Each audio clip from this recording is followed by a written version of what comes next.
ঢাকা বিশ্ববিদ্যালয়ের শিক্ষার্থীদের রাজাকার স্লোগান দেয়া অত্যন্ত দুঃখজনক বলে মন্তব্য করে শেখ হাসিনা বলেন, গণহত্যা, নারী নির্যাতন ও যুদ্ধের ভয়াবহতা তারা দেখেনি, এ কারণে নিজেদের রাজাকার বলতে লজ্জা করছে না।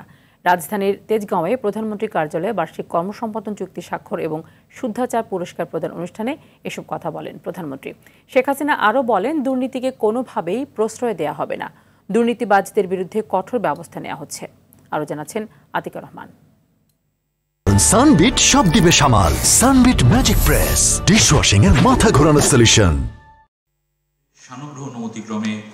প্রধানমন্ত্রী কার্যালয়ে বিভিন্ন মন্ত্রণালয় ও বিভাগের 2024-25 অর্থ বছরের বার্ষিক কর্মসম্পাদন চুক্তি স্বাক্ষর এবং শুদ্ধাচার পুরস্কার প্রদানের আয়োজন করে মন্ত্রিপরিষদ বিভাগ। বিভিন্ন মন্ত্রণালয়ের সিনিয়র সচিব ও সচিবরা সম্পাদনকৃত এপিএ প্রধানমন্ত্রীর কাছে উপস্থাপন করেন। 2022-23 অর্থ বছরে এপিএ বাস্তবায়নে 10টি মন্ত্রণালয় ও বিভাগকে পুরস্কৃত করেন প্রধানমন্ত্রী। প্রধানমন্ত্রী এ সময় বলেন, কোটা বিরোধী আন্দোলনের নামে যারা নিজেদের রাজাকার বলতে লজ্জা পায় না, তারা কোন চেতনায় বিশ্বাস করে, তারা কি শিক্ষা পেয়েছে? রোকেয়া হলে ছাত্রীরাও বলে তারা রাজাকার। তারা কি জানে 71 সালে 25শে মার্চ কি ঘটেছিল? সেখানে 300 মেয়েকে হত্যা করেছিল, 40 জন মেয়েকে রেপ করেছিল এবং এদের ধরে নিয়ে পাকিস্তানি ক্যাম্পে নিয়ে গিয়েছিল।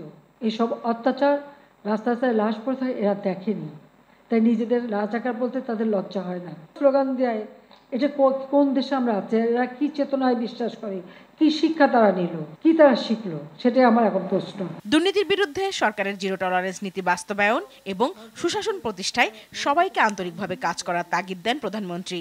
আমরা চাই আমাদের কর্মক্ষেত্রে যেন সরকারের সমস্ত যে অর্থ ব্যয় হয় বা যে কার্যক্রম হয় তার একটা যেন গতিশীলতা আসে, পাশাপাশি একটা জবাবদিহিতা নিশ্চিত করা এবং দুর্নীতি দমন, এটা সরকারের আমাদের ঘোষণা জিরো টলারেন্স, এবং এটা বাস্তবায়ন করা।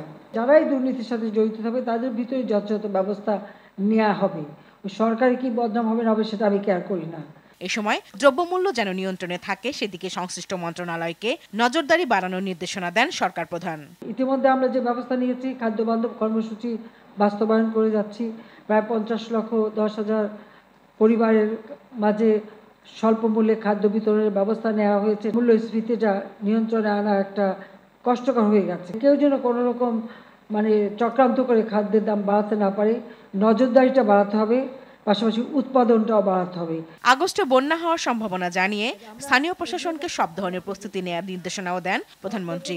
আমাদের প্রবৃদ্ধি 5-এর নিচে থাকবে। আতিকুর রহমান, RTV, ঢাকা।